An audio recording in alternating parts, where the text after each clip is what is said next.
As Martin Luther King Jr. once said, an injustice anywhere is a threat to justice everywhere. Justice is one of the most important concepts in our society today.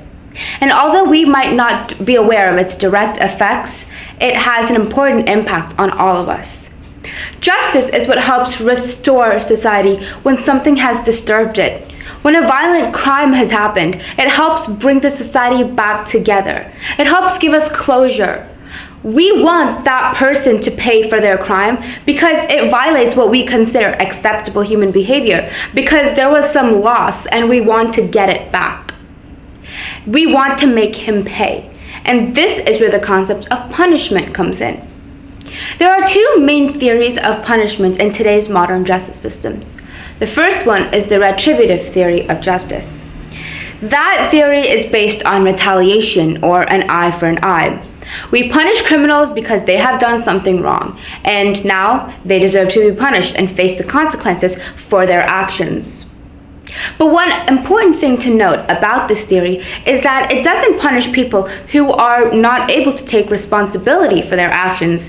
So this includes, for example, crimes of self-defense or crimes including people who are insane. Because they can't legally take responsibility for what they did. Why do I deserve to be punished if I was defending myself from a robber who had a gun? So that's why in criminal justice we have the term mens rea, which means criminal intent. Did somebody have the intent, the premeditated, the ability? Did they want to commit a crime? Or were they simply defending themselves, or were they a victim of circumstance? So this is an important differentiation to make, and it's part of what constitutes the guilty or not guilty verdict. Because our justice system is centered around fairness, we won't accept a decision if it's unfair, which is why we have appeals. So if something is unfair, then we can't accept it, and it violates the retributive theory of justice as well.